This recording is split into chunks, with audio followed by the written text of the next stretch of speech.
Hello. Hey, so this is the new link, right? Yes, we're recording already. You mean to pause that? Yes.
Is there supposed to be sound?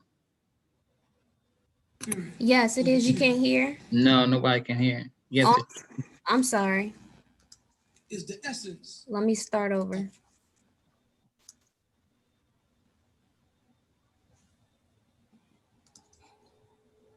All just laws. Yeah, you might have to And the start heart over. in the laws and the I'm hearing somebody else's sound. and the only way we You have to share your audio. You have to stop sharing, and when you share your screen again, you have to click share audio. Okay, thank you. Yeah, it's a little box at the bottom left corner.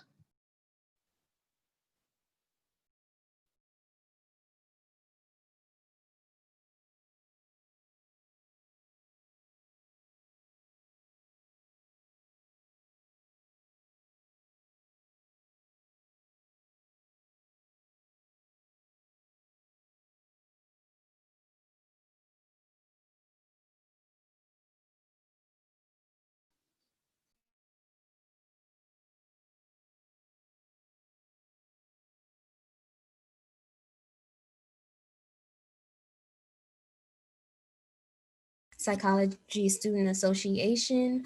I would like to introduce my executive board. We have Melanie County, who is my vice president. Hi, everyone. We have Pamela Davis, who's my secretary. Hello, everyone. We have Carolyn Thorpe, who is my public relations officer. Hello. We also have our advisors, Dr. Otis Williams. Hello, everyone. And Dr. Mark Bowden. What up? What up? All right. So at this time, we would like to acknowledge the mother, Kenethia Austin, and the uncle, Jay Brown of Jeffrey Price, and the mother of Marquise Austin, along with their families.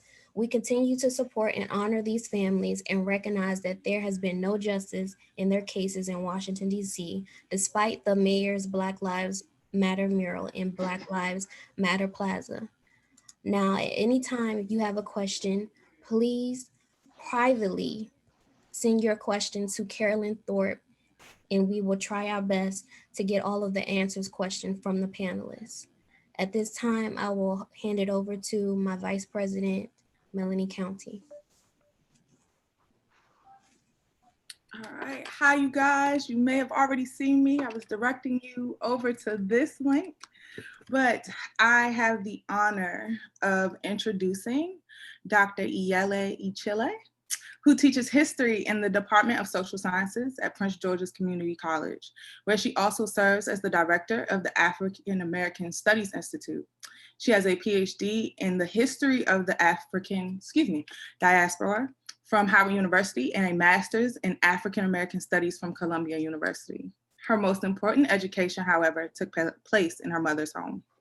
While in graduate school, she developed a research agenda that has been supported by the Smithsonian Folk Life Center, the National Endowment for the Humanities, the DC Commission on the Arts and Humanities, the Reginald F. Lewis Museum, and several university grants. Dr. Ichile has taught at a number of colleges and universities, including Temple University, Montgomery College, Virginia Commonwealth University, Florida A&M University, and Goddard College. She considers it a privilege to also be the teacher and mother of an amazing daughter. Her work is an exploration of the roles of women of African descent in Black freedom movements. She specifically examines the connections between African military culture, spirituality, art, and interpersonal relationships as they relate to African liberation struggles. Can we virtually welcome Dr. Ichile to the panel?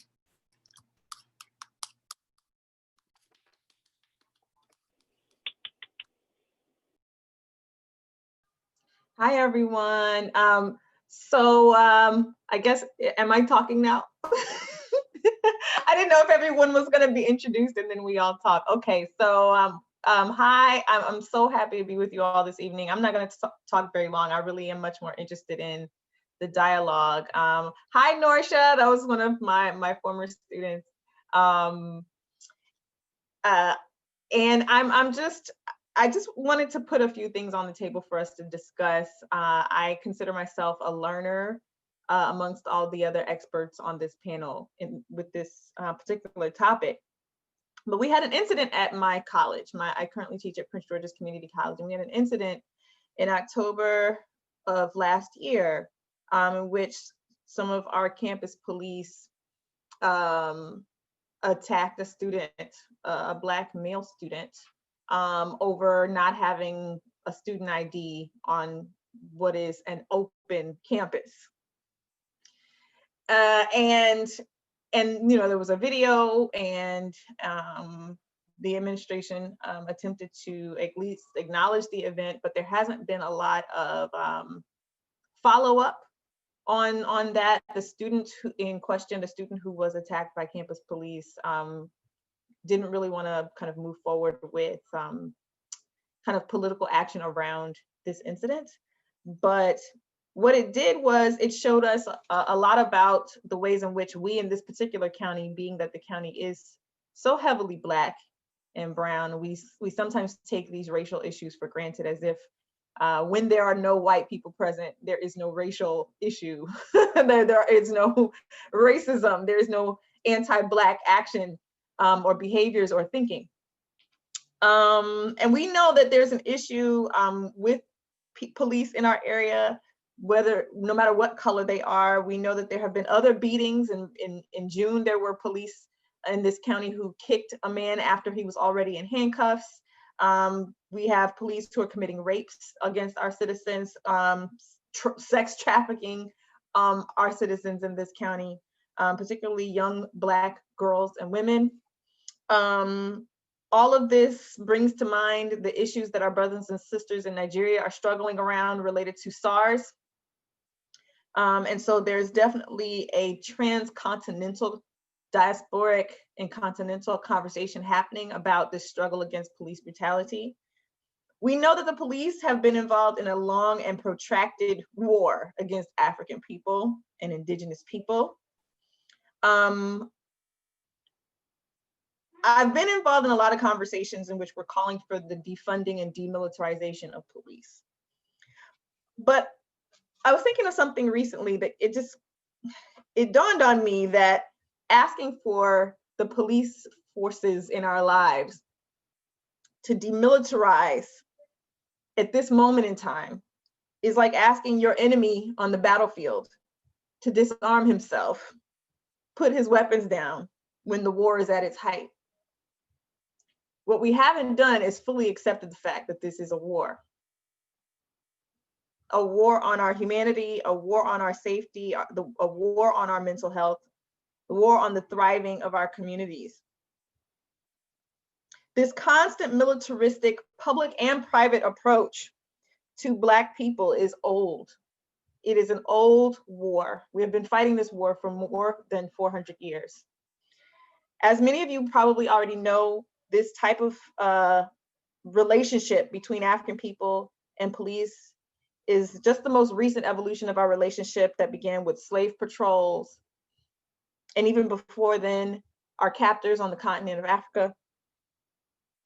But it's not simply a problem that is institutional and related to police. It is a problem that has spread intentionally throughout the citizenry in our society.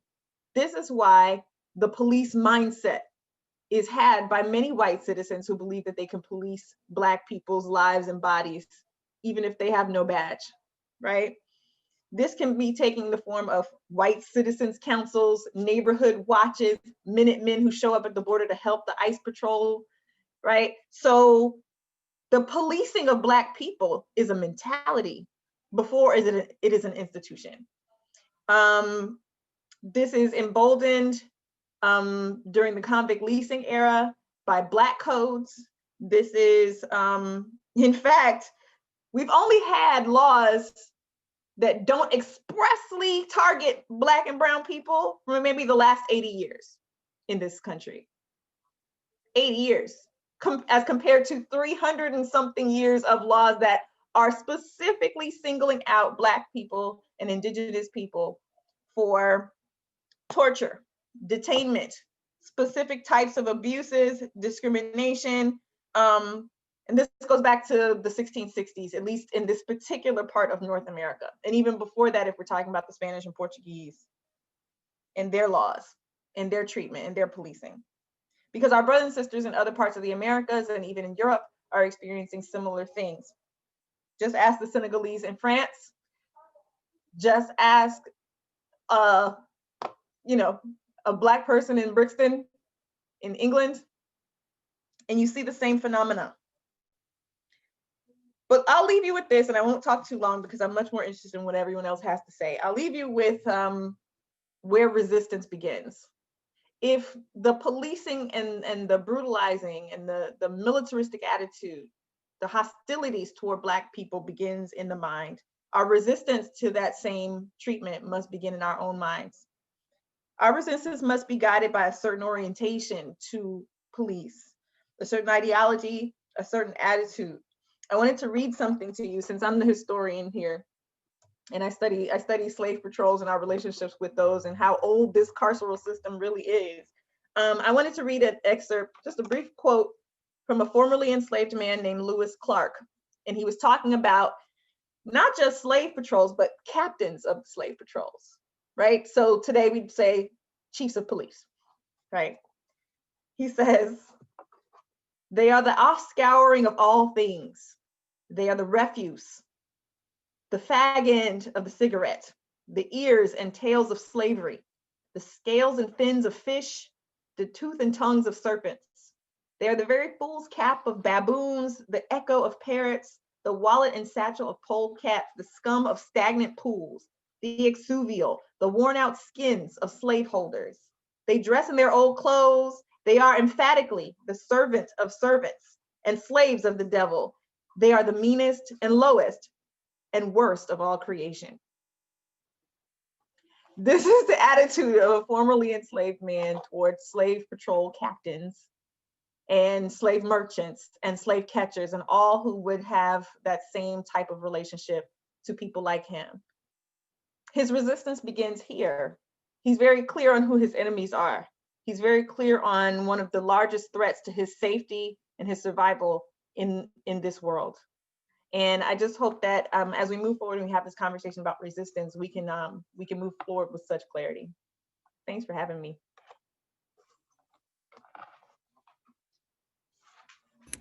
All right, thank you. Let's take about 5 minutes to, if anyone has a question for Dr. Iyelli. I got a question in the chat. The book I just quoted from is a really wonderful book called Deep Like the Rivers, Education in the Slave Quarter Community. What enslaved Africans taught each other and discussed amongst each other, what they taught their children to know about the world. They had their own form of education, right? And then another book that I've been referencing is Torture and State Violence in the United States. It's a really good one, but it's not specifically just about race, but it definitely covers the slavery era, the colonization and genocide of Native peoples, and how and Jim Crow and kind of major legal cases and laws or related to torture and state violence. So this is another good resource. The references in here are better than everything else in here. And that one's by Robert Palito. I'll put his name in the chat too. And there's one more question for you, Dr. Ichile. Uh-huh. What are some historical examples of enslaved Africans fighting off police? Oh, wow. That's a wonderful question. The stories of slave patrols versus the Black people are many. You don't hear a lot of them, however, because when we look at the narratives of formerly enslaved Africans, we see a lot of the interviewers were white. And so a lot of those details you have to kind of read between the lines to try to get to the heart of what really happened. But Harriet Tubman has a number of stories about standing down slave catchers. And there's a lot to be found in our old folklore. A lot of stories. Gladys Marie Fry has a really good book about night riders.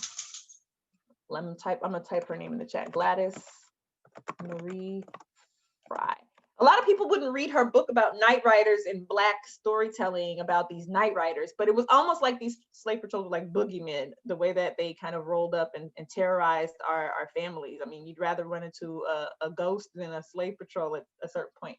But we fought back. We fought back with whatever we had. I mean, there's stories about young women who, you know, took knives and did some special things with those knives, including one young woman in Baltimore who was being detained in like a slave pen. Many of those are down around Pratt Street, even that near the harbor. And you know, they were going to sexually assault her, and she was not here for it. So she removed a certain offending part of that man's body. I'm in my head, I'm always like, how much do I tell them? But yeah, we with whatever, we fought back with machetes, we fought back with juju. We've literally terrorized them back in certain instances by knowing about them more than we allowed them to know about us. That's a major strategy that's in this book. The first book, Deep Like the Rivers, it's a major strategy of like disinformation and just making sure that we steer clear of them whenever possible. And then, you know, sometimes we would have to just band together and just make some of those slave patrols disappear. You know, but working as a collective was always the best strategy and the most effective strategy. We often think we have to kind of like rescue ourselves one-to-one, and that I think defeats our courage. And when we think about getting organized, our mutual aid societies, so it's not just Black people in these just random groupings of people who happen to work on the same plantation, but they had these networks that we really don't think about, these invisible networks of people who would get together and mutually support one another and pool resources to go and handle a certain problem. Yeah.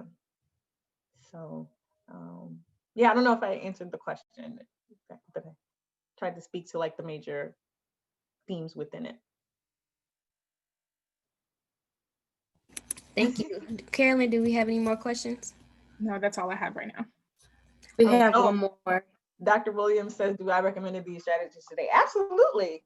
Absolutely. I was just having a conversation with one of my classes this morning about the protection of Black women who are experiencing such alarming rates of domestic violence and murder in our society, and trafficking. You know, and sometimes some of the people I ask, you know, particularly the brothers, you know, they're like, well, you know, I tried to defend the sister one time, it didn't work out for me. You know, I was out there by myself and I'll never do it again. And I'm like, well, why were you out there by yourself? We gotta be organized around protecting our communities and protecting each other. If you had a crew, it wouldn't have went down like that, you know? So I really think collective action is important. Even if that means community policing as an alternative.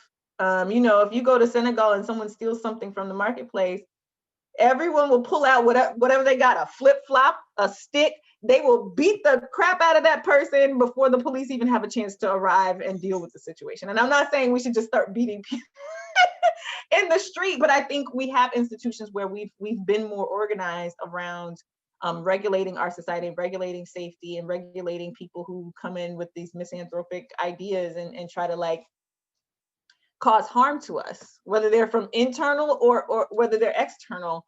We've never not done that. So we need to get back to those strategies. Absolutely. Why not? If they had a right to them in a totalitarian, oppressive chattel slavery situation, we have no excuse. All right. Any more questions, Carolyn? Yeah, do we have time for one more? Yes, go ahead. Okay. Dr. Ichile, you touched on the mentality of white Americans regarding over-policing Black bodies and perpetrating white spaces. However, is there a historical basis for addressing reimagining policing while also addressing implicit biases and this belief of inherent criminality of Black people? This question really, it sounds like there's a couple of questions in there. There's a question about maybe the relevance and how we reshape white attitudes, the kind of the anti-Blackness and the hostilities toward Black bodies and reading those bodies as criminal by nature, right? And then before that, there seemed to be kind of a question about, I don't know, I mean, I guess how do we replace, if we are against this type of policing, what do we replace it with? Mm-hmm. Is that, am I getting it? I just sent it to you so you can. Okay. Yeah. The mentality of white Americans, right? And perpetuating white spaces. Is there a historical basis for addressing reimagining police?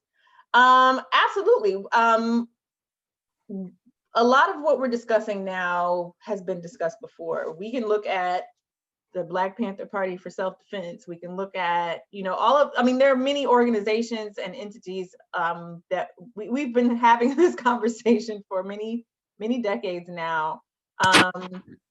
And, I think our ancestors have tried like every strategy. We've tried to tackle this from a lot of different approaches. And then, there are some of our ancestors who said maybe there's just got to be an adjustment in the thinking of white people. And addressing the implicit biases of white people. I don't choose to focus my energy there. I think once we get our minds right, it won't matter what they think. It won't matter as much. I think that it would be a huge energy drain to try to shift the thinking of white people, white Americans at this point. And I think the last couple of months and this whole election debacle has really showed us what we're up against.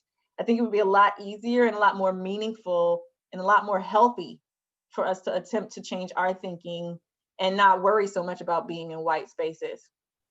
And be much more concerned with building Black spaces, building them, defending them, maintaining them, seeking them out. I guess that would be my response, because this is again a much older conversation and it's been had, and I think ultimately when we think about shifting the thinking of white Americans, we can never trust that it's done. You know what I mean? I don't know how we can measure that and where we can find consistency in that when that's simply not a part of the mainstream view of that group.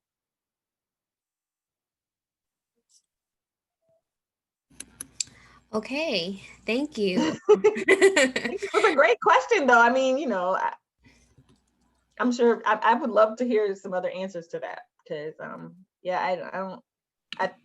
I think community policing and control over how our communities are policed, if they must be, is something that we should focus on. Okay.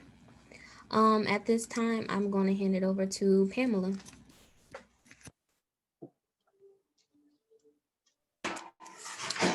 Hello, everyone. Thank you for coming again. I'd like to introduce Netfa Freeman. Netfa Freeman is an organizer in Pan-African Community Action, the events coordinator at the Institute for Policy Studies, and radio producer and host for Voices with Vision on WPFW 89.3 FM in Washington, D.C.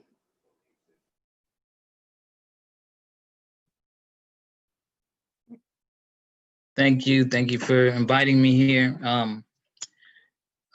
So I guess just to give some of my initial thoughts, there's a whole lot going on there. I really appreciate the presentation by Sister Iyelli, who we've known for, for a little while now. And so we really see a lot of things the same. Let me start by talking about the origins of Pan-African Community Action, because that's, I think, most relevant to what we're talking about today. Pan-African Community Action is the organization that I belong to that's actually not more than, are we 5 years old yet? We might be 4. We started in November 2015, November 2015. And then the main thing that we formed around the killing of Alonzo Smith and Mulberry Plaza Apartments in Washington, D.C. By special police. And the special police are not the publicly mandated police force or by the state, but they're actually private police that corporations and businesses and people can hire to do security. And so that was a very interesting and particular concept that we won't really be able to go in. Well, actually we will, it's relevant to now. But in our Justice for Zoe campaign was also a call for community control of the police. We see ourselves as trying to pick up the mantle and the legacy of the radical Black tradition, like Malcolm X and the Black Panther Party. And we saw in this moment that we're still in that time, everybody knows that there was killing of Michael Brown and Freddie Gray and different people by the police, and that there were a lot of uprisings. So this was a political moment that was that is ripe for, revolution. And so we saw that we wanted to be in that. We formed wanting to inject in it a revolutionary Pan-Africanism. And so, and organizing for power on the local level. So on the local level, starting in DC, but we're Pan-Africanists. So we see our goals and our future and our connections as being inextricably tied to people of African descent everywhere in the world. I think that Dr. Ichile outlined how that connection is, so I don't even have to go into that. And so to speed this up, one of the things that is a tenet or principle, organizing principle of ours, is that the fundamental contradiction in what we're organizing for is power. Like the people we named in the radical Black tradition that we want to follow in, the question is power and not inclusion or reform, inclusion in a corrupt system, but our issue, and I think Kwame Ture used to always say it, is that we are not organized. We have to be organized, and we have to fight for power, and so it actually goes to the question that someone posed about, or that it came up, the issue of convincing white people. So we see racism as, if we look at it as an equation, it's racism equals power plus racial prejudice. And Kwame Ture was famous as saying that if a white man wants to lynch me, that's his problem. But if a white man has the power to lynch me, then that becomes my problem. So our issue is not the psychological problems that are infishing in white people's heads, but it's the fact that they can exercise and they impose that thinking and that mentality and their interest on us through power. So right now, I think that the fundamental, one of the problems that we see, or that we think is important for us to understand as a people, especially the role of police. Police are not, the police are not the police are there because of the oppressive system. They're there to enforce oppression. Oppression is not here because of the police. And so because of that, when our solutions have to be grounded in having to address the origins or the source of our oppression. Right now, we're seeing a lot of, and when I think about the topic that we're talking about in terms of defunding, and I don't know if it was said defunding versus community control, but it was defunding and community control. That we acknowledge that the whole lot of funding and the people's monies appropriated from them in the form of taxes is going to bloated budgets of police around the country and also the military, and that no one can argue against the need for taking that money or those funds and putting them elsewhere for the needs of the people and the needs of the world. However, that is not really something that can happen as long as those whose fundamental interests are realized through capitalism and white supremacy and patriarchy are in control. In fact, the military and the police are instruments of enforcing that paradigm. In the United States, we live in a settler colonial situation. This is a settler colony where people, what Europeans from Britain came here and settled here and decided to break from Britain and create its own country. And that's what we live in today. That power, the fundamental nature of that still exists. What settler colonialism is and how it expresses itself in this country is through the three-headed hydra of white supremacy, capitalism, and patriarchy. And we have to remember that. And that is enforced through the organizational enforcement of that is through the state. The state enforces these things, and that the police and the military are extensions of the state. And so without understanding that, I think it becomes necessary for us to understand that if we're to understand how to address this problem that we have about the repression of the state. We're in an interesting, I don't know if the word interesting, and we're in a critical time, a critical moment, and some would say every moment is critical. But as capitalism, late stage capitalism reaches was referred to as neoliberalism, the austerity and the automation of things and the commodification of things, all of that intensifying the class disparity and inequality. The state will have no other choice but to also intensify its repression of us.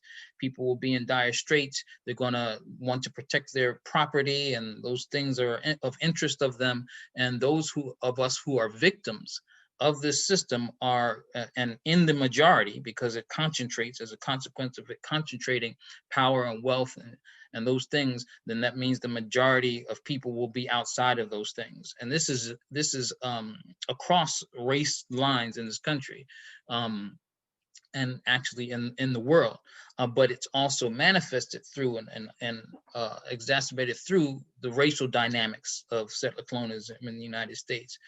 So we're actually living in an unsustainable system that really has no other option but to intensify its repression. And through mass incarceration and police killings and those police, brutality. And it doesn't matter which party these political parties are in power, as long as these parties that subscribe to capitalism and won't admit it, but actually have to subscribe also to white supremacy and patriarchy, then we're going to face an intensified repression. Community control of police, and I think I might want to make the distinction here between community control of the police is something we've picked up as a campaign that we see as organizing the community. And I guess it's much more accurate, I don't know if Brother Dhoruba is here, but accurate to really refer to it as community control of public safety.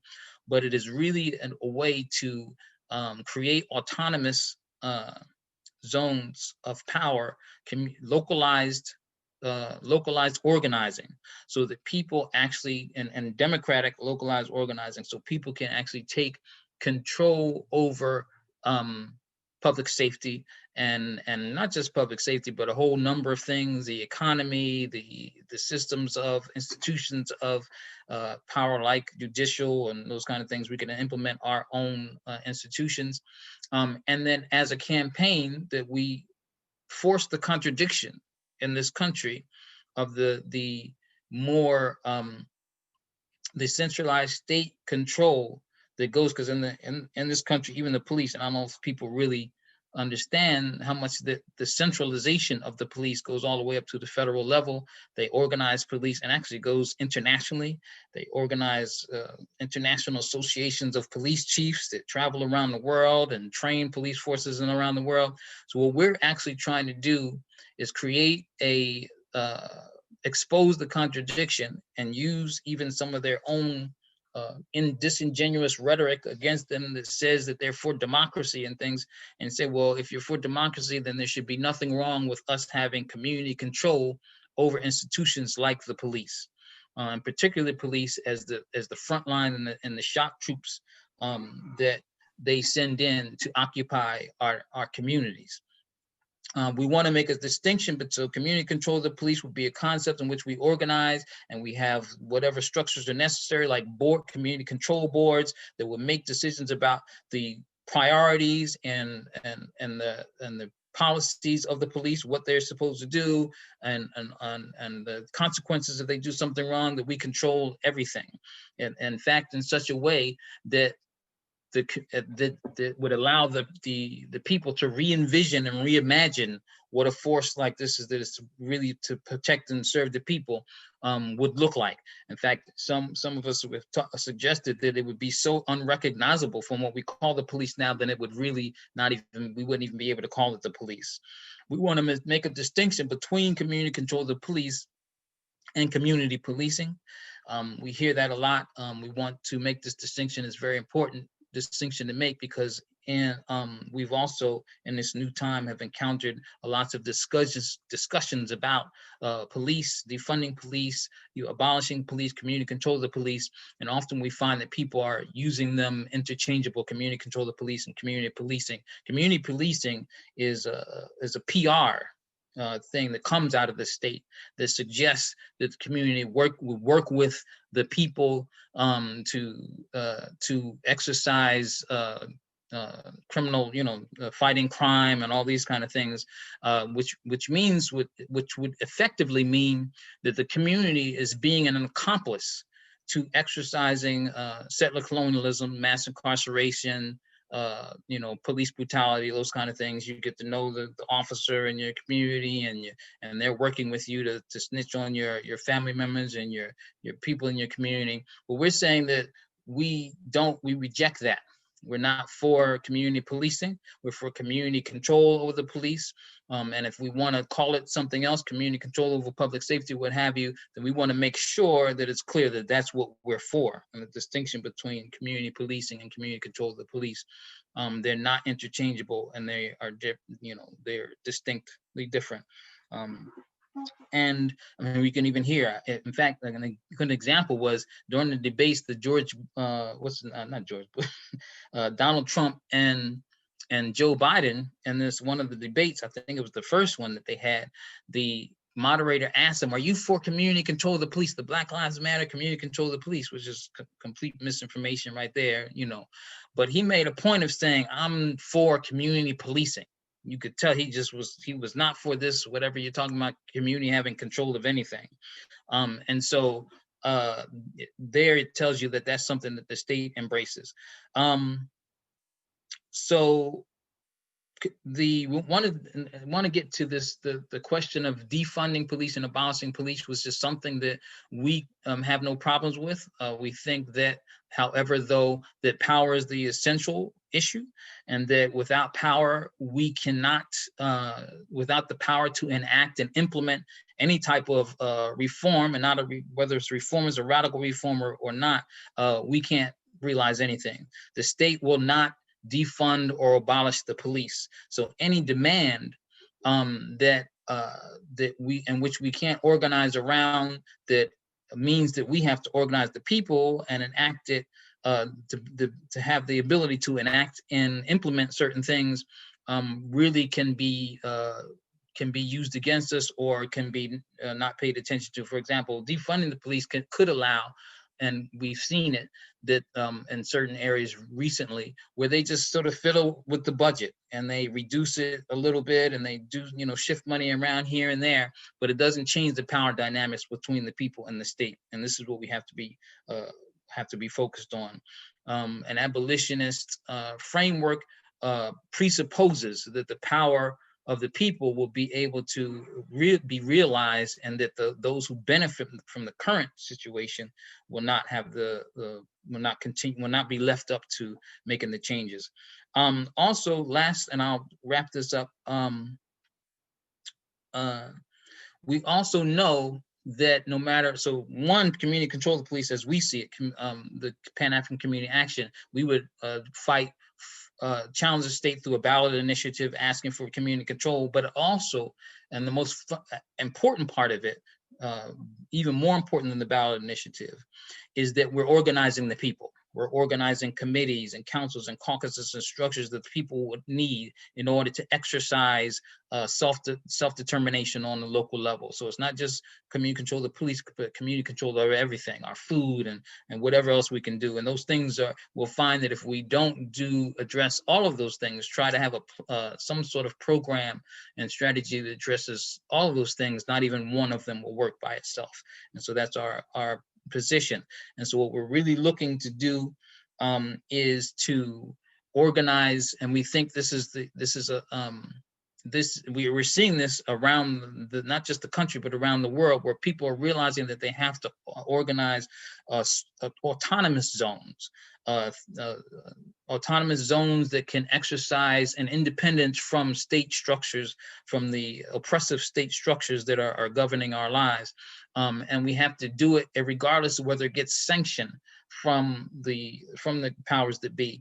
But at the same time we're organizing it, we also have to challenge the powers that be through being in the streets, through demonstrations, direct actions, and all that, but also by trying to wage campaigns, like, for example, community control. And I forgot to mention, I'm going to mention, I can't not mention the National Alliance Against Racist and Political Repression that we're also a member of. We just joined. We have to challenge for community control through either a ballot initiative or through some type of city council mandate or something like that. Different places will have different ways of doing it, but we have to make sure that we challenge the state while we are also organizing internal to our people, and that we also connect the organizing and the survival programs and everything that we can muster, the mutual aid. We have to connect it in a way that helps us build transcontinental connections.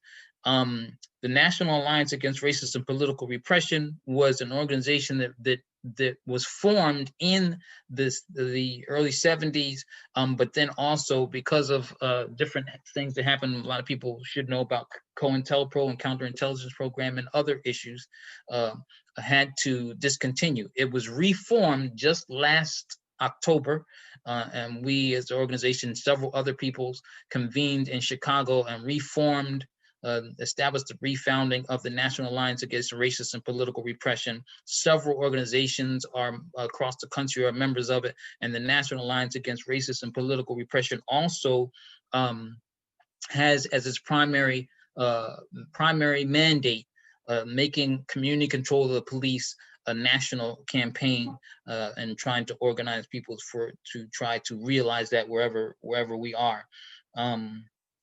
And I find it interesting that right now when that took place, it was just before the pandemic, just before what would be called the George Floyd uprising, that we're hearing calls for other things, and there were even being suggestions that community control of the police is in contradiction with or antithetical to abolishing the police. I think there's a lot more to be said about that in terms of a realization of an abolishment. That's a very much more complicated and long-term thing, but I think that we got to get it, and we will have to have that conversation. But right now we have to organize for power, and we have to start with the frontline troops that are enforcing the repression we're facing as a result of neoliberal capitalism, late stage capitalism, and turning into fascism. So that's my initial remarks, and look forward to the conversation. Thank you. We have time for one question. Carolyn, you have one? Yes. What do we do as a community when it comes to our very own who are police officers enforcing those same laws on our own community? Do we as a community not support people who are officers? So I think it's not an individual question, and it's definitely not a question for us supporting officers. It really should be a question for those individual officers to have to take a position. Do they support the community? And if we are organizing ourselves and challenging the repression of the state, and we have campaigns like community control of the police, for example, if we say, just give it like a hypothetical, a community wins like community control of the police, or we're fighting for community control of the police on the ballot. What is the position of that police officer? Are you not for the democratic organizing of their community with participatory democracy and popular people's assemblies for deciding what way any force is allowed to carry guns or whatever is in your community? They have to begin to realize that they're actually fulfilling the enforcement of the state, the repressive apparatus. That's just imperative. And it's not on us to support them. It's on them to make a decision or whether they want to continue to support the state. Okay, thank you. We only had time for one question. I'm going to hand this floor over to Raven, our president. Thank you. African psychology is responsible for including intergenerational discussions that feature our Jegna.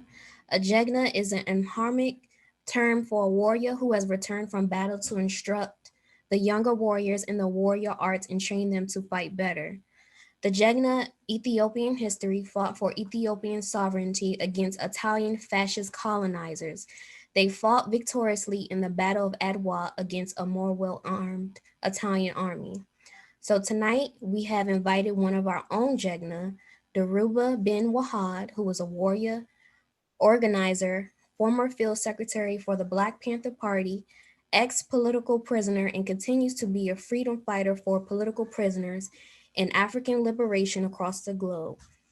Dhoruba, if I may, would you please focus on how we form a movement that doesn't make the mistakes of the past and how we understand fascism beyond Trump? First of all, can you hear me? Does everyone hear me?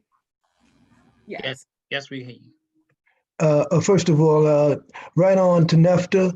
I think he summed up a lot. He encapsulated a lot, and I want to thank everyone that invited me onto the Zoom, and so let's get down to some basic stuff. I think that one of the things that we really have to understand, as Nefta pointed out, the organization of community control of public safety. And when I use the term public safety, I use that term to not just encompass policing, because there's different facets to public safety as well as just policing. There's public safety involves community health care. It involves responding to the needs of the community, even all the way to the areas of sanitation and housing and all of these things.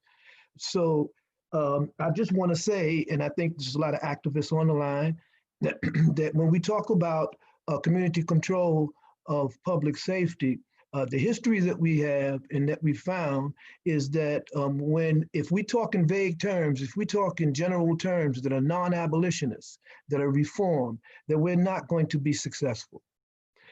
We have to understand who is behind the police, what gives the police their political power, their political leverage with the political establishment, with the establishment, and that is the police unions.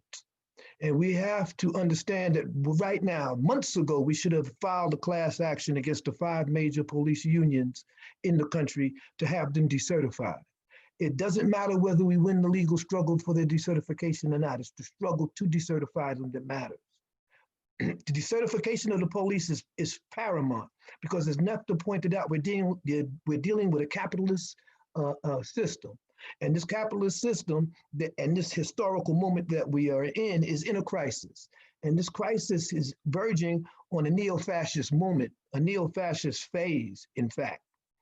And we know historically from studying and understanding fascism in its various permutations, that fascism requires a national police force in order to implement its power.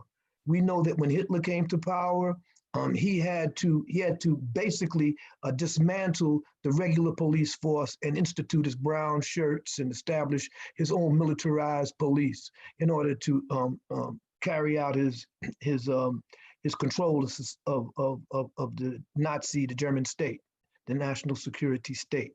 So we have to understand that I think that one thing that many activists do not really fully appreciate is the fact that we've already won this struggle, that we're already victorious.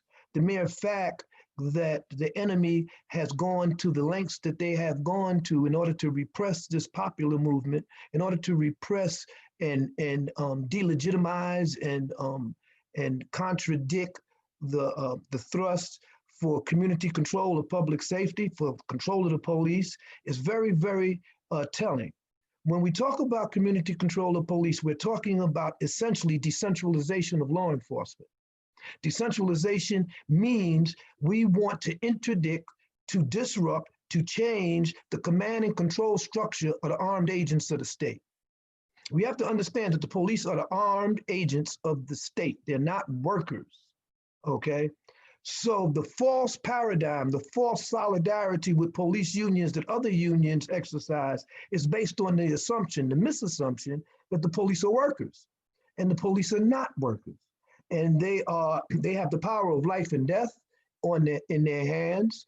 They function as the armed agents of capitalism, of the state, of the elite. Their control is very important to the powers that be, so to speak. It's very important because the major focus of policing has always been control of property. And African people at one time in history were property. That's what 3/5 of a human being constitutes. So it's no coincidence that the police treats us as an extension of white supremacist extensions of property, of ownership. They own our bodies. They own it to the point where they can kill us. So when we come up with a hashtag slogan like Black Lives Matter, we open up ourselves to a whole plethora of counter arguments that the enemy could use against us to muddy the waters. Black lives have never mattered in America. We need to understand that. It was always a question of mind over matter. White folks didn't mind and black folks didn't matter.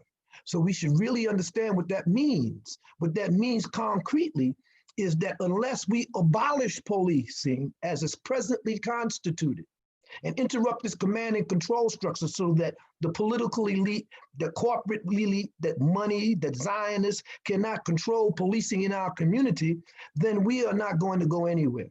The police will not back down. They will not back down. And we need to understand that. And I was just looking at some statistics from an organization that is on the front lines there in the streets, and they showed that the demonstrations that were occurring in June and May have plummeted because of police repression. Over 20,000 activists have been run through the court, and they're not being arrested for unlawful assembly or disorderly conduct. They're being arrested for instance, obstructing interstate commerce. They're being arrested for destruction of property and all of this stuff. And these are some more serious charges, and there's a reason for that. Because the majority of young people on the streets are not in touch with their radical history, with the radical tradition. We done been here and did this before. We know what they're going to do. They have a playbook, and they go to their playbook. If we look at most of the debates between presidential candidates going all the way back to 1960 with Nixon and Kennedy, we see that they're using the same rhetoric in 1960 they're using now. Why has America lost its mojo and its leadership, that we need to come together as a nation? All of this stuff. We need to understand that what we have to do is take initiatives that will ensure our victory or ensure the victory that we've already achieved. And that means that, for instance, to give you a practical organizing tool, an organizing point, we need to organize this mass movement. Mass mobilization is not organization, and we need to organize it. And as Netfa pointed out, the reestablishment of the national front to against racism and police brutality that was reconstituted in Chicago is one step. If we look at the history of the Black Panther Party, we see that in 1969, the Black Panther Party organized a national committee, a national conference to combat fascism, a national front to combat fascism. And it called together every major organization in the country at that time that was demonstrating against racism, that was demonstrating against the wars in Vietnam, that was demonstrating against migrant workers and their rights in the South. We called them together and over 8,000 people showed up. And from that initial organization, we established over 20 chapters of national committees to combat fascism in each city where the people came from. And the purpose of these national committees were to do exactly what Netfa was talking about. Put on the referendum, community control of police, not decentralization of police. We weren't talking about community policing, as Netfa definitely pointed out. We were not talking about community review boards, which is, in fact, is what they flipped it to. And that's what came out of that was community review boards. But we were talking about decentralization of police. We got to understand it. That's very, very important. Defunding the police, that's okay. But we know, as that was pointed out too, and Netfa pointed out, that that just to defund the police doesn't change the police ability and militarization or ability to inflict the type of control they do on our communities. So we have to talk about why are the police so unable to respond to concrete abolition and change? And that is because they're armed agents of the state. And this is something that we really, really got to drive home to activists, that these are not just cops coming punching the clock and workers. They're not workers. This is why the police unions are forbidden to call a strike. Police can't go on strike. This is why they use terms like blue flu when they want to get their beef off, or they feel that they got something that they want to be recognized. But they form political pacts. They form political alliances with the political elite, so that anyone that runs for political office, if they don't get the endorsement of the police union, they're gonna have a hard time. They're going to be called soft on crime, soft on law enforcement, and all of these things. So we need to understand this, the police union that we have to take down. And the way we go after them is very, very simple. We need to file a national class action. We need to get activist attorneys to come together and form a class action against the 5 major police unions in the nation and push for their decertification and say, and we have the documentation to show this, that they interfere with policing on our local levels. They interfere with policing policy in the Black community. They don't live in the Black community. They don't represent the Black community. There has to be residency clauses when we talk about defunding, when we talk about decentralization of police. We have to take away their command and control structure. We have to take away the ability of mayors and city councils to appoint a police chief themselves. We have to put that in the hands of public safety boards. So the community then can take their own positions on how policing should go down in their community. We need residency clauses for cops when they first become cops so that they live in the communities, which means that real estate has to set aside certain types of housing for police officers who are going to live in our community. Their children should go to our schools. So if they go to our schools, we don't have to have shakedowns at the schools and gun booths and metal detectors, and our schools look like prisons. So we need to understand that the police right now are the Achilles heel of white supremacy and the national security state. And without the police, the national security state cannot function as it's presently functioning. Now, by that, I mean this. The national security state that we're talking about, that has come up to where it is now. The consolidation of white supremacy in the right wing has been going on for the past 40 years in this country. And at each point in this consolidation, it has been Black uprisings and rebellions of people of color that have slowed that consolidation down. But they persist.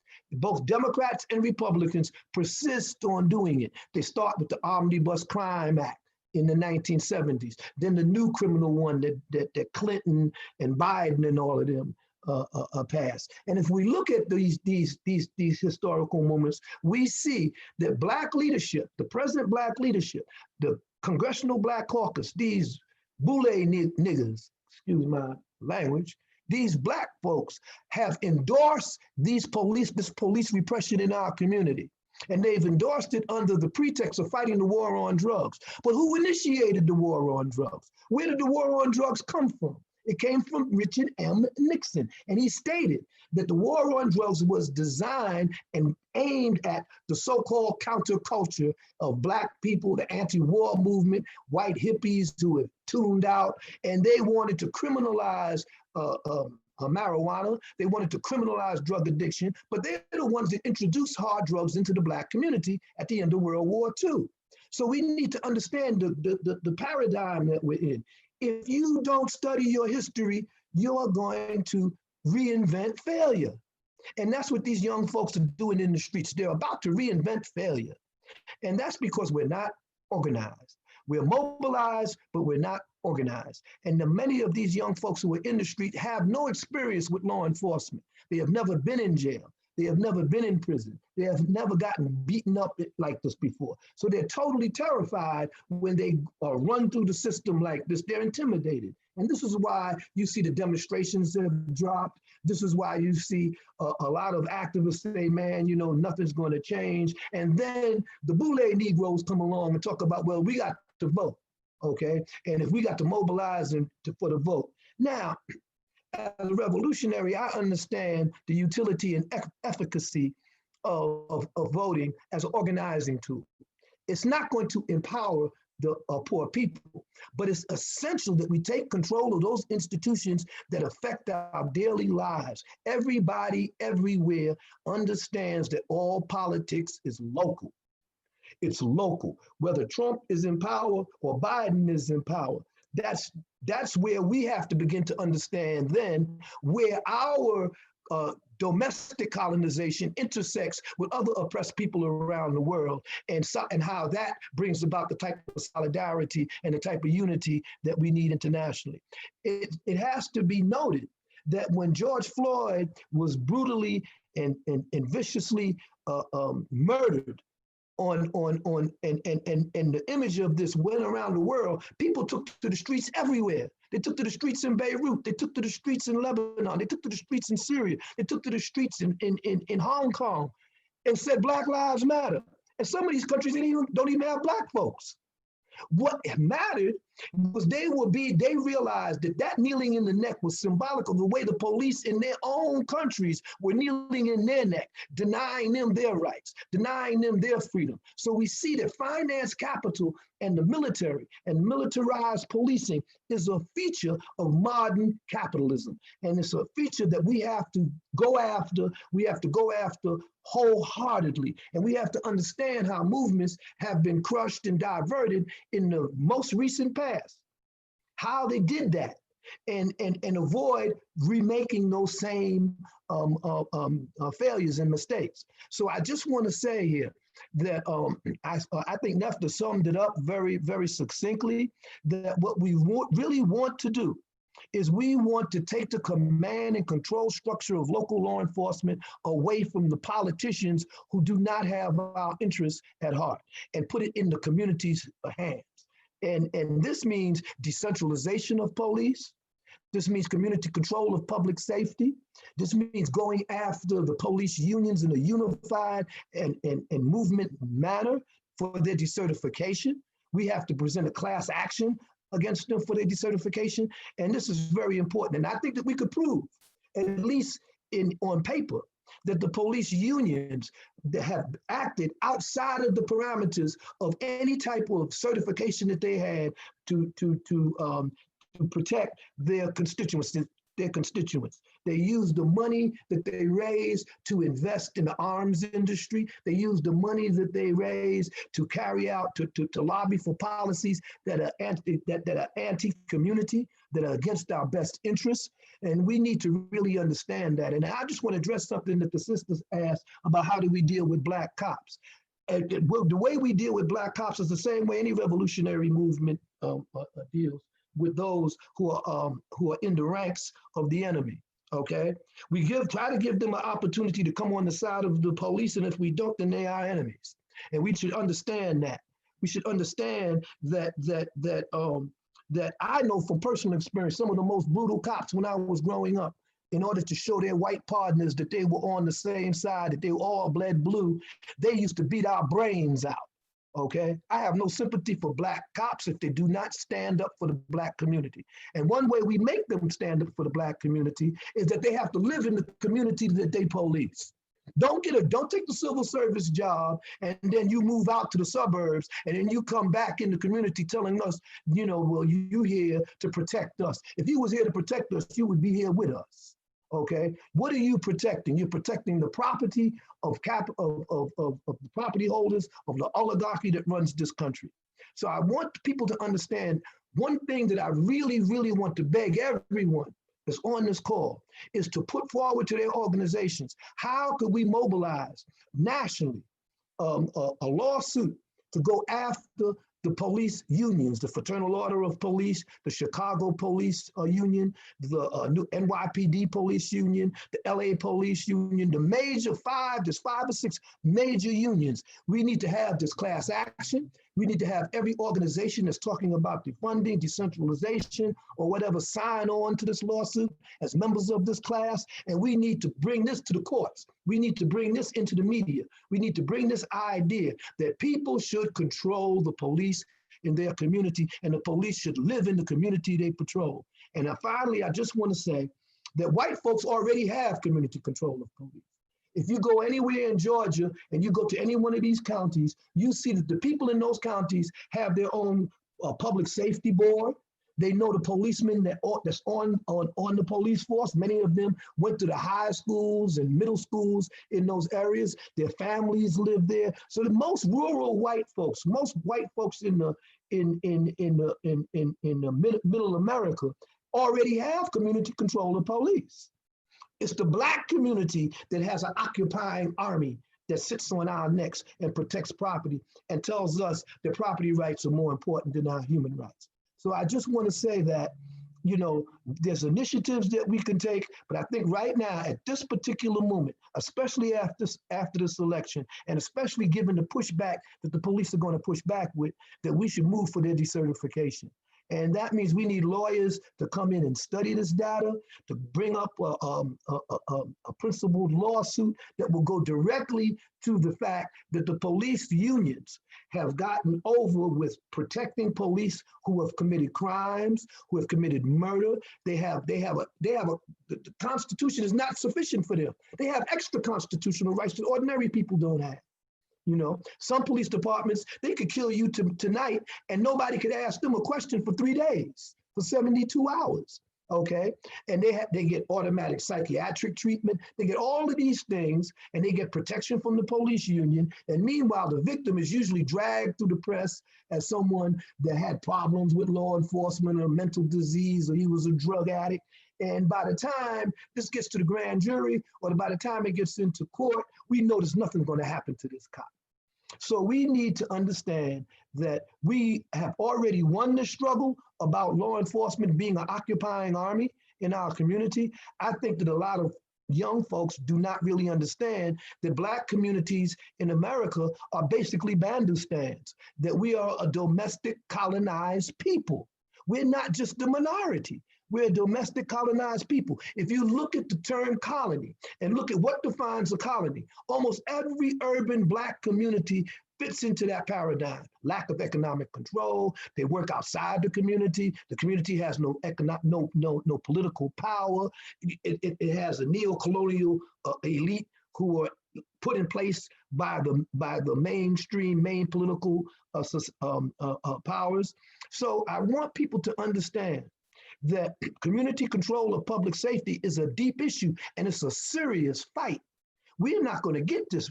They're not going to roll over for this, okay? But we know from New York, where we did get on the ballot, community control of the police, exactly how the union intervened. The union, the PBA in New York spent over $3 million to confuse the electorate. They said to the electorate, vote yes if you mean no for community control. Vote no if you mean yes for community review board. And they confused people. And what came out of that was the community review board. We never asked for a community review board, okay? It was the police union that put community review board in one of the alternatives on the referendum, not us. So we need to understand that we can do this. We can do this from city to city. We can create liberated zones. And finally, I want to say that what goes hand in hand with this is how do we organize the street sets in the community, the so-called gangs? How do we put them on the right side of the barricades? And I think that this is very, very important because the gangs do know that the biggest gang in the Black community is the cops or the police. And they are the first ones that are dealt with in this vicious manner by the police. We have a generation of tribes that have arisen. Some of these kids have their grandfather and their father and their mother and their uncle were all Crips, were all Bloods. And so they feel growing up, that's their tribe, okay? But what has the police done? They have gang units that have targeted these gangs, that have targeted the culture of the street and used the culture of the street to justify law enforcement policies. And this goes all the way into the prisons. I could go on and on about this, but I just want the people to understand that this discussion about community control of public safety is about local empowerment.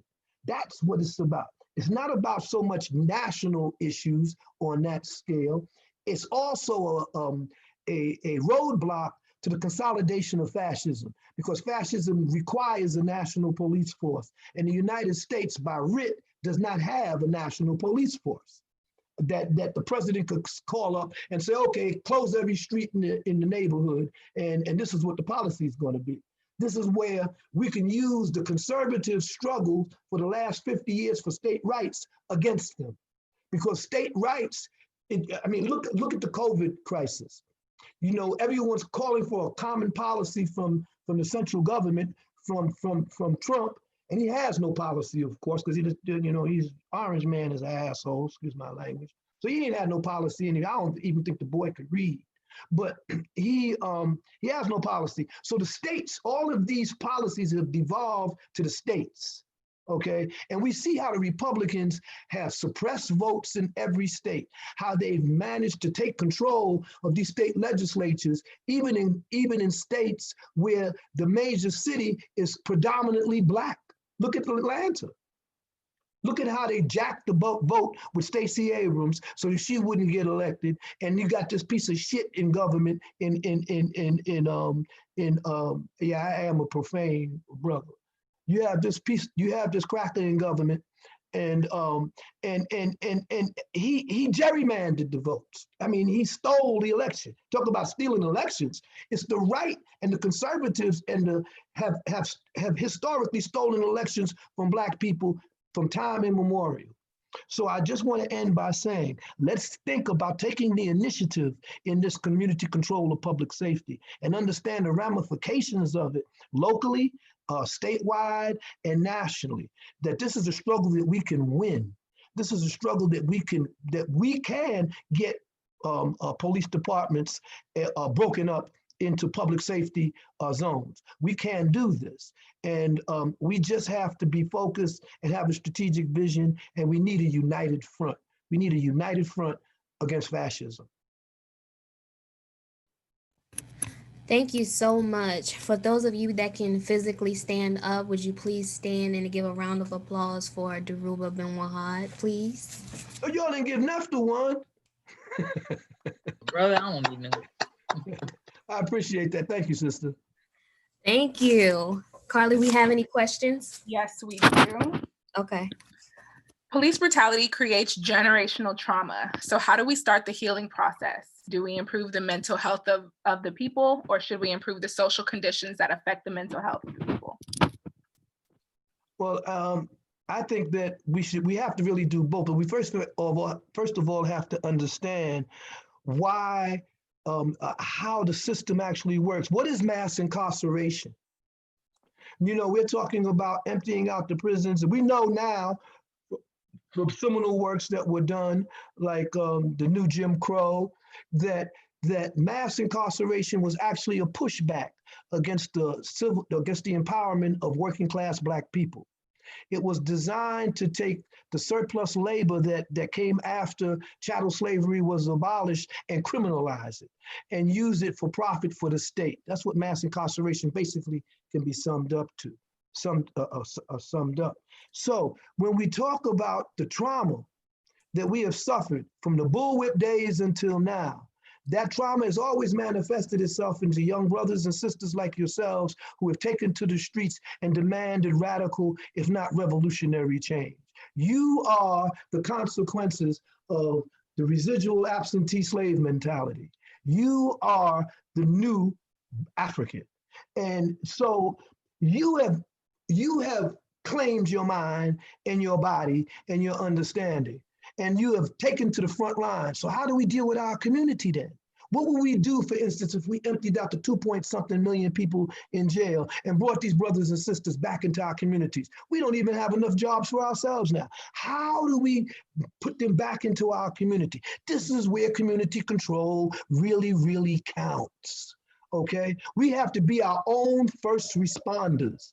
You know, the Michigan militias and all of them started when FEMA started giving money to different types of organizations so that they could train to be civilian first responders to natural catastrophes. This money is still made available to us. It's still there. We need to train young people into how to take care of our communities. I just want to say something, and I don't think many people really fully appreciate this. An urban city, a major city, a village is an organism. It's a living organism. It has a circulatory system. It has a heartbeat. It has a pulse. It has a nervous system. And when you are in a community like, say, New York, and you have Black communities in New York, when we ask ourselves, well, what would happen if they turned off the water and it never came back on? What would we do? Ask yourself what that question. What power do we have? We go to the water company that we've been paying the bills for, that would turn our water off if we didn't pay the bill. What do we do if they turned off the electricity in the Black community? What would we do? How would we live? How would we get our elderly from the top floors in the projects if the elevators are not working? We have to be our own first responders. And what I mean by that is, when the elevator's broke and you call a guy to fix it, who comes and fix it? Somebody that looks just like us. That probably lives down the street from us, okay? When they digging the cables in the streets and the guy is out there waving the flag for you to bypass, who's waving the flag and who's down in the manhole fixing the cables? Somebody with dreadlocks that looks just like us. When we get a TV, a problem with our cable, and we call the cable guy, who comes to fix the cable? He goes outside, he tells you that we got to do this, we got to do that. We know how the system works. We the ones that maintain it. So why don't we train each other? Why don't we organize our workshop so we can be our first responders? So then we can go to our people in our community. We can go to the faith-based community and say, Reverend, we want to set up a solar-powered generator that could provide emergency electricity for 3 square blocks here, okay? That technology is available. I know I live in Africa, I do it every day, okay? That technology is available. We could put the generator wherever we want to put it. We could hire young folks to maintain it. But now, if the lights go out, we could put our own lights back on. If the water gets cut off, it's a little more complex, but that can be dealt with too. So we have to understand that when we talk about community control, it's not just something that's an abstract. It's something that goes to the very a center of our people's survival on a daily basis. And people can understand that. And that's how we have to organize them. Unfortunately, the technology that we're using right now has intercepted and interdicted between the people having face-to-face relationships, organizing relationships. In the 60s, we didn't have this media. So we had to go out into the streets and hand out leaflets in the subway. We had to actually go into apartment buildings and talk to people. We had to knock on their doors. We had to do this. We had to convince people not to pay a landlord that didn't provide heat. And if everybody didn't pay that landlord, we could take that money, put it in the escrow, buy a boiler and put it in ourselves, and then ask for the landlord to be certified and declare this a collective, co-op. Okay, these were struggles that we did and we won. We won these struggles, okay? So what I'm saying to you, we need to get off these Zooms and we need to zoom our ass out there onto the streets and start to mobilize people around those needs that they have on a daily basis. That's what we really, really, really need to do, because it's the people that are the basis for anything that we're going to do and for any power that we will derive from that. And finally, I want to say that in Gary, Indiana, I believe it was in 1970, it might have been the early 70s. Black people came together, Black activists came together after the counterintelligence program has devastated the liberation movements and the civil rights movement of the 60s to form a Black political party. The idea of the Rainbow Coalition was an idea that was established by the Black Panther Party. Okay, we had the Brown Berets, we had the Patriot Party of young whites in Appalachia. We had Young Lords. We had Abu Kwan, the Asian Americans. We had all of us form a coalition called the Rainbow Coalition. Of course, Jesse Jackson and some other pork chop preachers hijacked that and used it to pimp and pressure corporations to put Black faces in high places. So I want to say to you, we need to organize an independent political party and a working class party, a party that's led by the most abolitionist and revolutionary elements that we have amongst us. And this party will allow us then to consolidate the type of power and community control that we're talking about, and then use that in terms of putting in check the right wing and the left wing of this buzzard called the United States of America. So I just want to throw that out there, that we should not give up on a people's party, on a working class party, or at least on a working class initiative that transcends just union allegiances, but deals with capitalism. It has it how it in a way that empowers our people on the local level. Thank you so much. If I can ask each panelist, how can we follow you on social media and how can we support your movement? Also, if you'd like to put it in the chat, that would be great. Well, I'm working with community builders here in Atlanta, and many of you may know of community builders with Kamal Franklin and Kalanji here in Atlanta with the Free the People movement.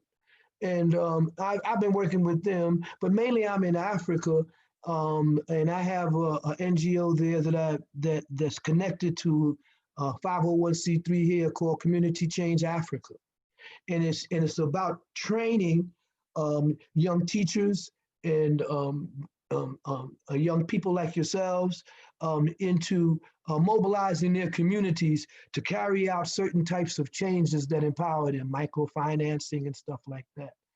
I think that I have a webpage. That's my name at g.com, DhorubaBin-Wahad.com. You can reach me on that. You can reach me through Community Builders as well. I'm on Facebook and the social media. My tweet name is DBW, that's capital D, capital B, EEW. And they could reach me also.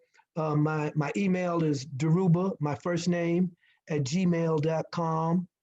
And I could be reached there. That's also the same handle that's used in my PayPal.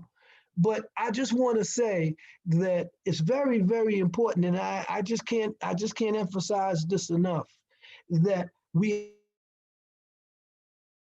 have to translate this mobilization, especially as the winter months begin to close in and people start to, the demonstrations start to wane a little bit. We really got to consolidate ourselves so that by the springtime, we have a number of things going where we all have a common strategic vision. We can't rely on hashtags to define our movement. We have to understand the value of slogans, the use of slogans to organize people. When we say Black Lives Matter, and it's a hashtag movement, of course, the enemy is going to say, yeah, well, blue lives matter. But what that means, other lives don't matter. And we wind up arguing over some silly stuff about what we mean by Black Lives Matter. Whereas if we would have said Black Power, who gonna argue with that? If we would have said this is a Black liberation movement, now we posited ourselves in a whole different paradigm of struggle. Go look at the 60s and you'll see there were very few slogans that the police could co-opt that came from the Black Panther Party, whether it was power to the people, power to all people, whether it was, when we call the landlord, when we call those who exploit people and murder people pigs. You think the police were going to say power to the pigs? They couldn't say that. We have to define phenomena and make it act in a desired fashion. That's what Dr. Huey P. Newton said that power really is in its essence. It's the ability to define phenomena and make it act in a desired fashion. So let's define those terms. Let's not come out emotionally and say things like hands up, don't shoot. I mean, no movement has been led by people who are exhibiting the universal sign of surrender as a means to express themselves. There was a reason why we used the fist and Black Power simultaneously, because the fist meant solidarity. The fist could not be unballed, okay? So we got to really be careful, young folks, that we have already won these fights. We really have. The enemy is acting on the back foot, and they're hoping that you don't have any connection to your radical history and your radical traditions to draw from. That you are basically trying to reinvent yourself and trying to deal with the times. You cannot bring back the Black Panther Party. We know that. That was a historical moment. It cannot come back. You are in this historical moment. And power is the ability to define this historical moment and make it act in our desired fashion. So I just want to say that this is not an attempt on my part or anyone's part that I know to try to revitalize the structure of the Black Panther Party, but it's an attempt to try to get you in touch with your own radical legacy, your own history, so that you could understand, hey man, we fought this fight and we won. Ask yourself the simple question, what was the name of Ho Chi Minh City before it was Ho Chi Minh City? It was Saigon, which means that the Vietnamese people had won. They won. And those of us who supported them, those of us who fought alongside of them to end the war in Vietnam, that meant that we won. So that's a victory, and that's your victory. And that's a very important victory to have, because we're getting ready to enter into another phase of global brinksmanship in a new Cold War. And it's very important that we do not get led down that rabbit hole that led our leadership down 20, 30 years ago, that resulted in the Congressional Black Caucus, an organization that is only renowned for giving a dinner every year. That's their major claim to fame. They give some smoking benefits and dinners, but getting anything done for the Black community, they haven't done anything. So please, check your history, go into your history, see your legacy. And then when you talk to the enemy like you've already won. Thank you. Dr. Iyelli, you have social medias? Yes, I do. I'm gonna put. I think you're mute. Yeah, I think she went mute too. Sorry. Okay. So yeah, I just put my Instagram there. I'm also on Twitter at Dr. Ichile. I'm not on either of those like super often, but I'm on Facebook under my name, Iyelli Ichile. And also I want to just plug the Blacklash Collective. The Blacklash is an Africana collective of thinkers, something like a think tank, but much more focused on community-driven conversations. We have an event coming up on November 25th, where we will be addressing the topic of political organization versus reparations, for whom and for what. So that is definitely a part of a very important aspect of my work these days. Dr. Jared Ball, who's on this call, he's a part of that collective.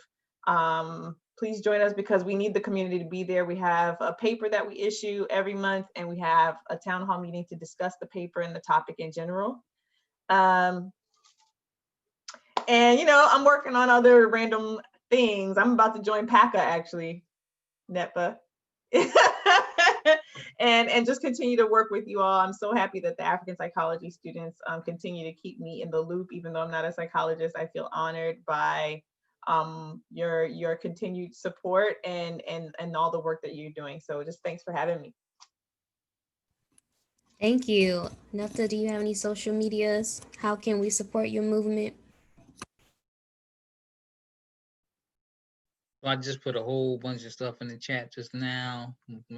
So the social media, the Cash App, all that. There's a link tree in the most prominent pages on the website.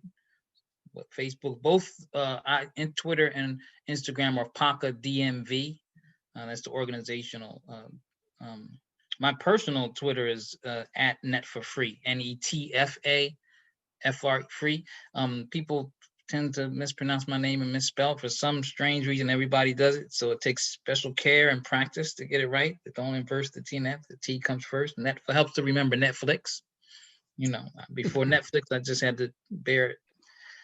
But anyway, and then I'm not Black Alliance. PACA is also a member of the Black Alliance for Peace, and as you heard me mention before, the National Alliance Against Racist and Political Repression, and both those websites are under. Okay, thank you. So now I'll turn it over to Carolyn. I think you're mute. For our last panelist, we have Dr. Vanessa Patton-Scott. Dr. Vanessa Patton-Scott is an assistant professor in the Department of Counseling at Bowie State University. Dr. Patton-Scott holds an Ed.D. in counselor education and supervision and a master's in clinical mental health counseling. She is also a licensed clinical professional counselor and a board-approved clinical supervisor with over 15 years of clinical experience with helping the Black community overcome mental health issues related to trauma, depression, anxiety, and crisis intervention.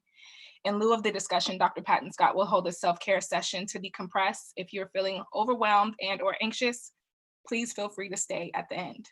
Dr. Patton-Scott.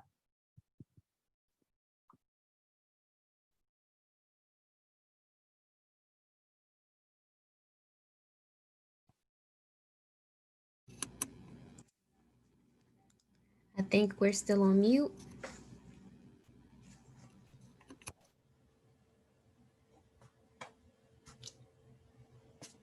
Hi, everyone. Yes, thank you. Like Carolyn said, that we will have a space for anyone that needs emotional support or just a time or space to even sort out everything that you've ingested, all the great information and the strategies and everything that was discussed as far as how we can move forward as a people, but most importantly, how can we heal while we are doing the work that's needed? And so I will be available for the next couple of minutes or so, just to check in, because amongst all this work, we definitely need to make sure that we are caring for ourselves so that we can care for our community, so we can do the work that's needed. We have to be well in order to do it. So I'll be here. Thank you.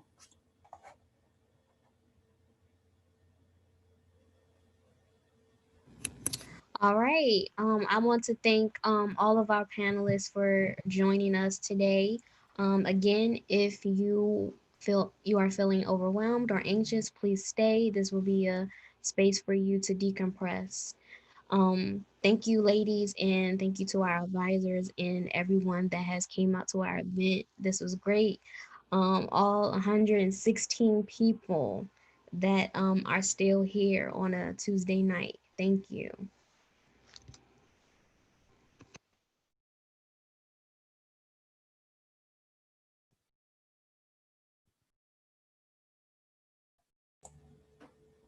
Wonderful job, Raven and the team. Thank you. Thank you everyone for having me. Thank you. Brother Dhoruba, let's hook up now. I'm gonna call you. Okay, absolutely. You're down here in Atlanta too, right? No, I'm in DC. Oh, okay. Yeah, you're there with Jared, down there with Jared's at. Yeah. By all means, call. I'm going to Africa the first week in December.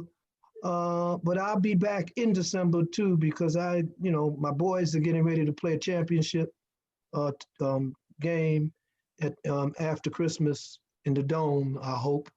So I wouldn't miss that for the world. But yeah, let's try to hook up and or talk, because I think that we really have to try to pull together something, that would allow folks to get on to, and we have to take the fight to the enemy, and not just suffer their, be reactionaries and react to what they're doing. We have to put them on the foot. Okay, I'm gonna hit you up. All right, good night, everyone. Thank you for having me. Bye. Yes, thank you, everybody. I appreciate it very, very much. And power to the people. Thank you. Power to the Thank you so people. much. Thank you. Whew. So a lot was discussed. So we just want to use this time again for you to express yourselves. If there's anything that, maybe some feelings or thoughts that maybe came up for you while you heard the panelists speak. I want to invite you to, share. How are you feeling right now in this moment?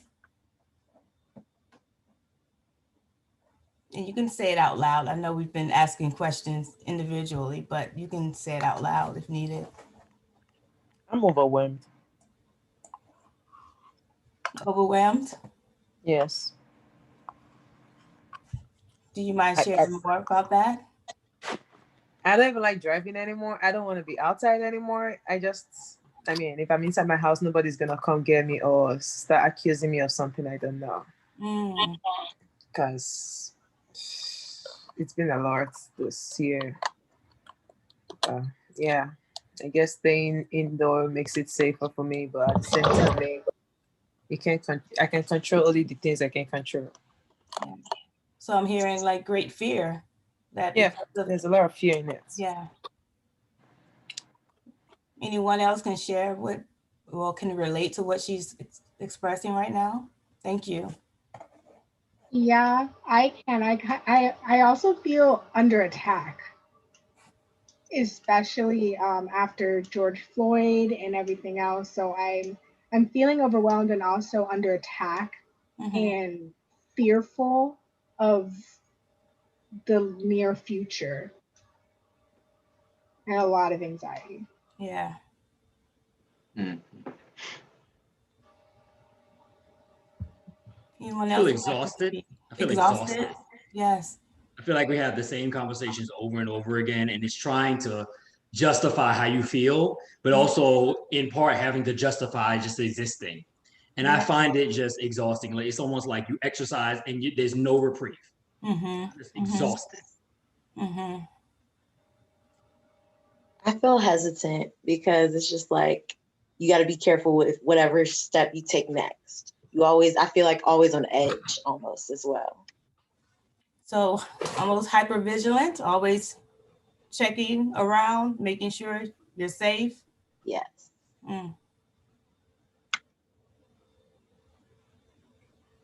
Any feelings of anger? I think I got angry with the I know we did the first protest was in America, and then my country started their own killing and the massacre. So anger was literally running down my veins. Everybody could tell. Yeah. The people that spoke with me could tell, because that was just too much for me to bear. But at the same time, it's not like I'm even in the place where it's not my land, it's also not so safe. So there's no safe place anywhere. It's just a lot. Yeah. Anyone else would like to share?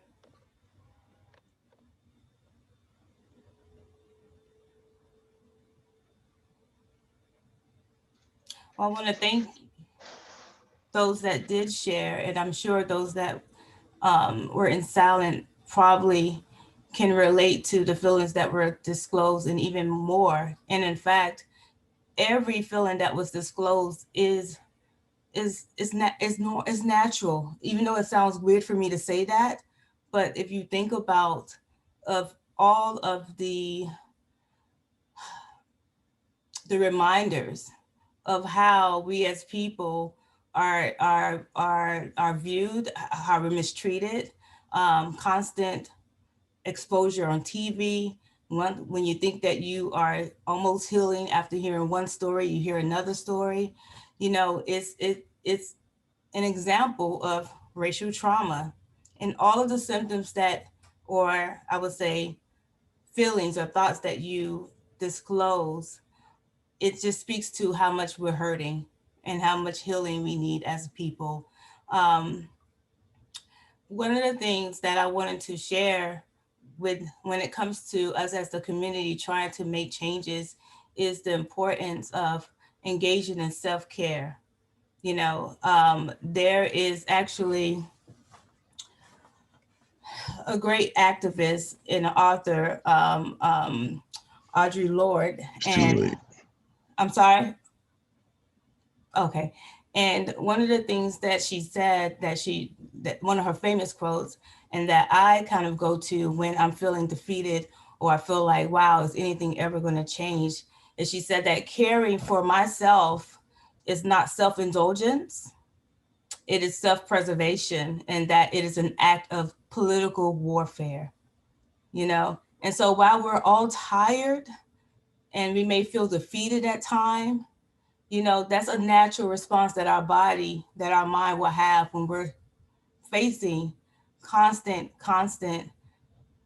horror, Black horror, you know. But we have to remind ourselves that although we may be afraid because we feel that maybe we're not safe, another way that our people are suffering is through our wellness.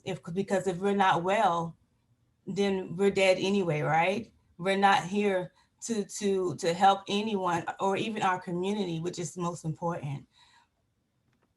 So, Excuse me, may I interject for just a moment? Yes. I hear you saying these things. I'm sorry, Dr. Cornegay. This isn't the time to interject. We actually have a never presentation mind. now. No, but okay. I do invite you. I do invite you to create an event, and you can have that time. Thank you. So when you're having these thoughts and feelings, I'm just curious, is there anything that you are doing now that kind of helps you or kind of centers you when you do feel like, you know, discouraged or angry or even hopeless at times?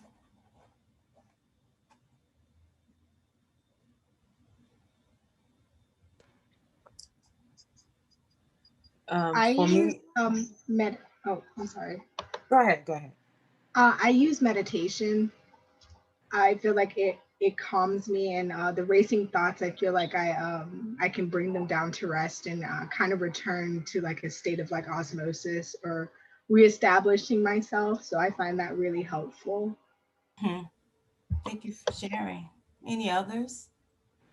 I think group therapy has actually been helpful for me because hearing everybody say talk about how they feel and things going on in their lives actually gives me a lot more hope, knowing that I'm not the only one in the situation, that there are so many things going on and mine is just a little bit compared to another person's struggle. So, and meditation has also been helpful because at the same time, when I try to meditate, I put away every other thing. And that helps me zoom away from unnecessary stress and just find myself, get back to myself, and come back to homeostasis. Yeah, thank you. Hi. Hello. Hi. Yeah, I would like to add, for me, one thing that I have been reading more about is restorative yoga for healing for like racial trauma and things of that nature. And I found it very helpful for me in just, I think someone said it brings them back to a state of osmosis, in a sense, to just calm those feelings, because that stress will manifest in like physically through your health. Yes, yes. Yeah. Thank you, Jasmine.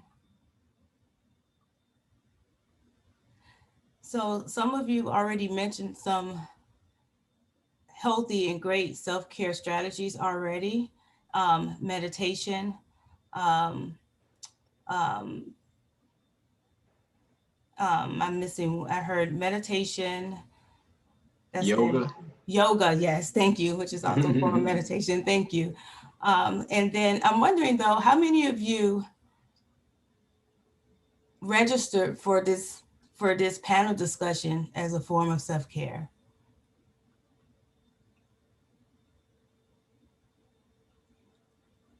I know people are raising their hands. If you could kind of talk about that. For God, did I pronounce your name correctly?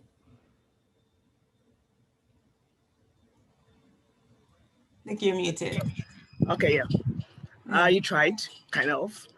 I was going to say that one other way I kind of decompress is when I'm kind of bottled up, I try to exercise. And so when I saw the other one on Saturday on self-care, was the Saturday one for the self-care one, right? The self-care is on Saturday. I mean, this other one.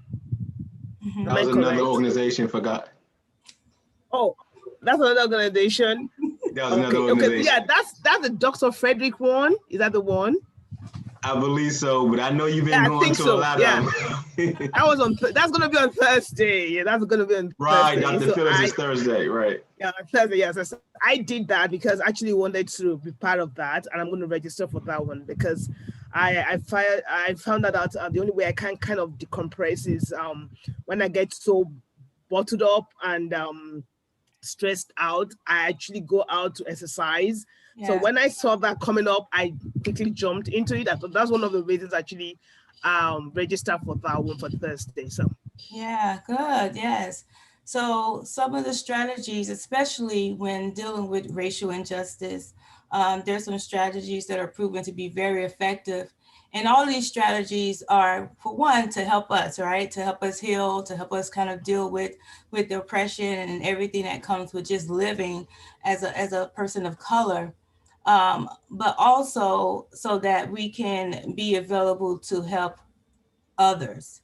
You know, I always use this analogy as like, how can you pour into others when your cup is empty, you know, or when you are on the airplane and the flight attendant always give you that spill about, you know, if someone needs oxygen, you give yourself oxygen first, right? Before you can help someone else.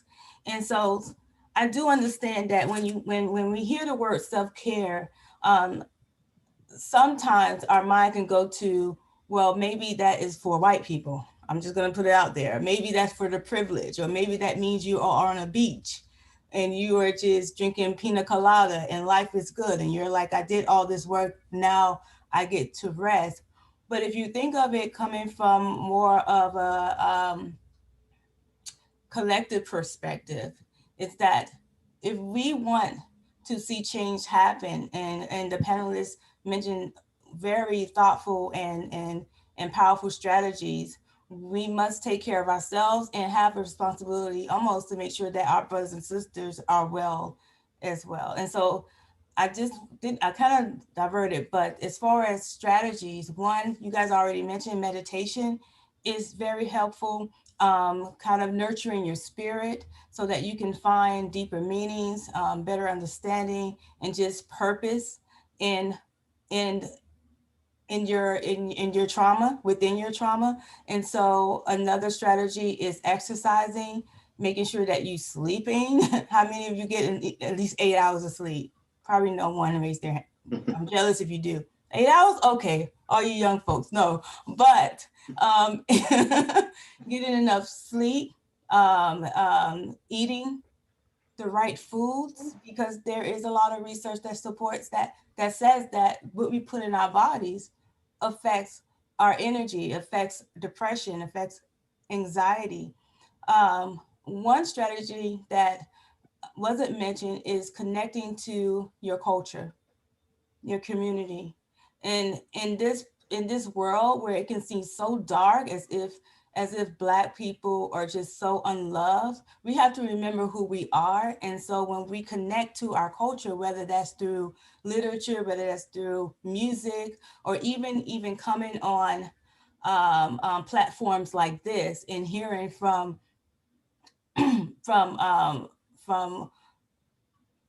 from educators and from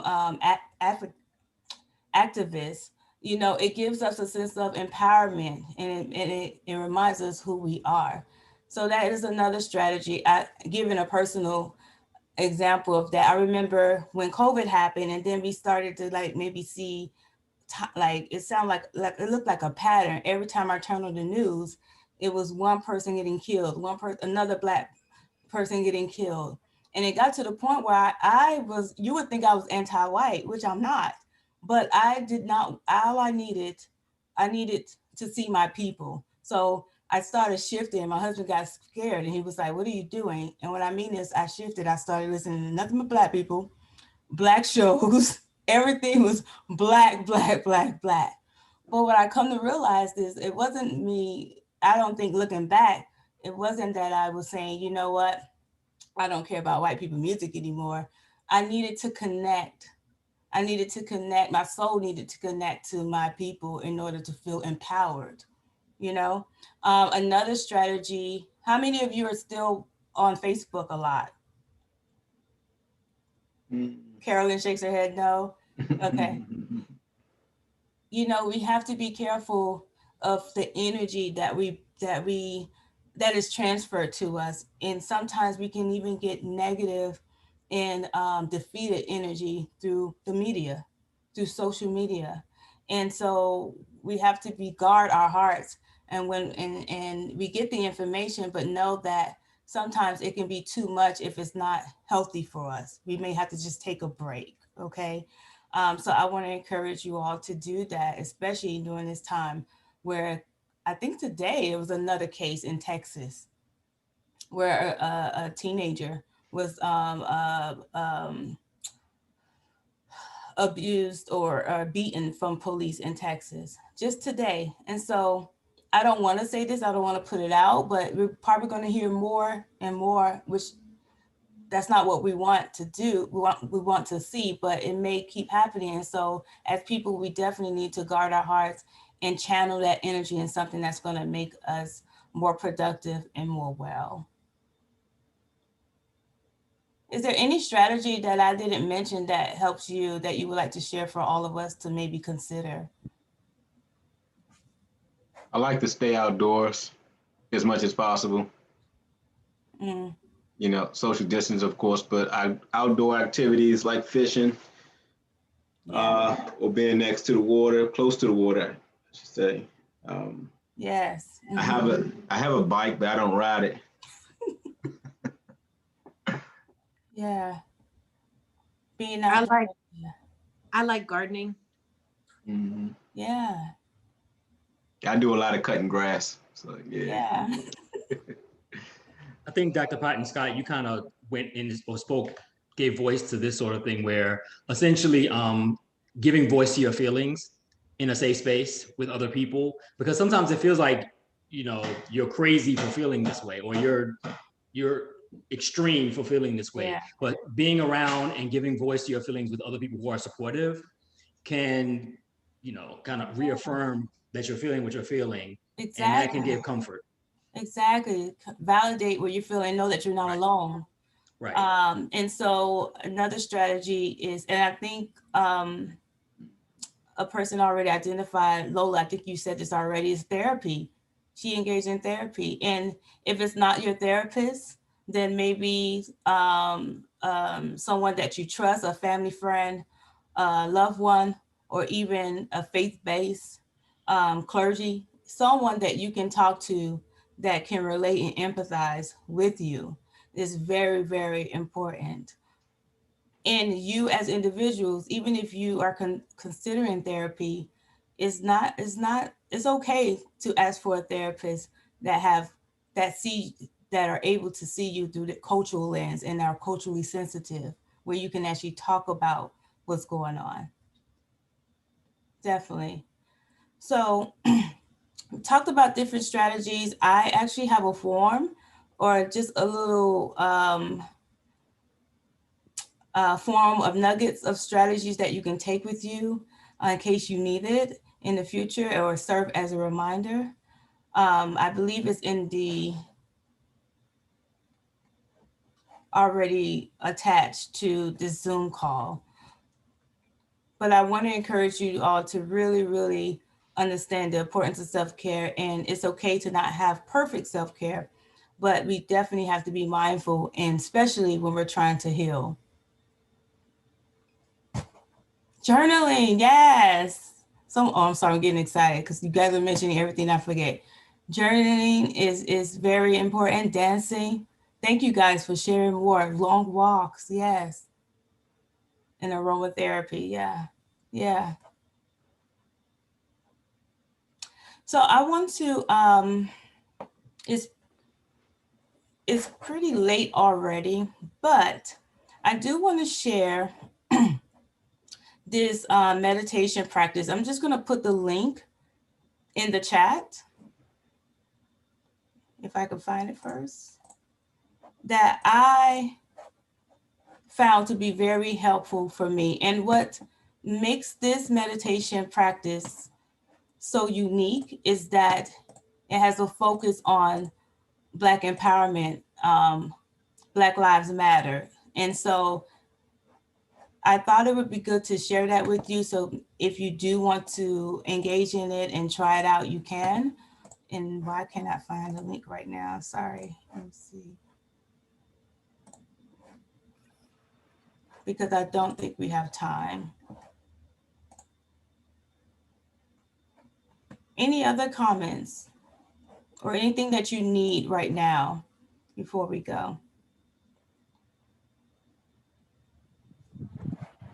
Did want to, I guess, piggyback off of what you said earlier, Dr. Patton Scott, when you were saying that you had to make a shift into the things that you were visual or seeing every day. I think that also comes with a sense of support too, because I found myself, of course, as everybody did, wanting to shop Black and be around Black people. And I think that that allowed me a sense of support for myself too, to know that if I'm doing that, then that means there's someone else that's doing that, and that's supporting our community in a bigger way as well. Yes, yes. Thank you. Okay, so I put in the chat box this YouTube meditation demonstration that I found to be very powerful. And I have to give her credit.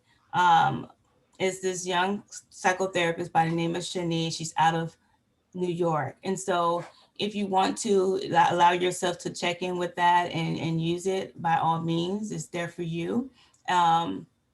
Christina, you mentioned you take 5 minutes for yourself when you wake up and not rush to social media.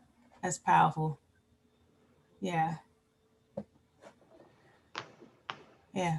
So I want to end with, I love quotes, guys. So forgive me if I'm giving you, if you don't want to hear another quote, but you're going to hear another quote. So I love this quote by Maya Angelou. And what she said is, as you grow older, you will discover that you have 2 hands, okay?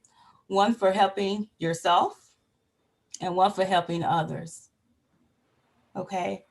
And so I just want you to take that as far as just a reminder of how you can heal while you are dealing with the effects of racial injustice, police brutality, discrimination, racism, all the above, is that while you are here trying to make a change and you want to see change, you have to help yourself as well.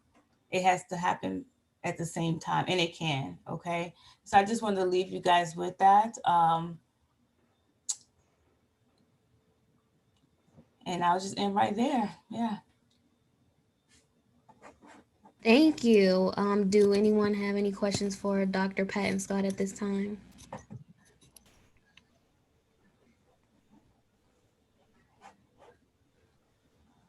Thank you. All right. Well, thank you all again for joining us for our part 2 event. I appreciate everyone still here. We have 45 people still here. So thank you again on behalf of APSA.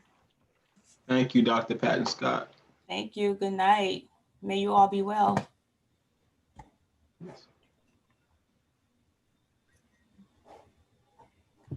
Good night, Dr. Cox.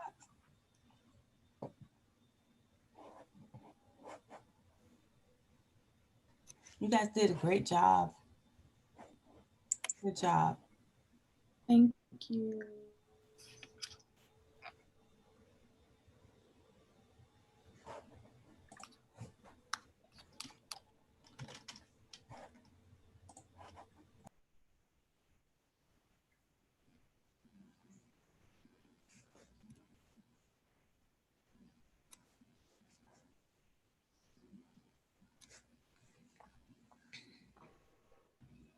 Some people we may have to. Yeah, I'm doing it now manually.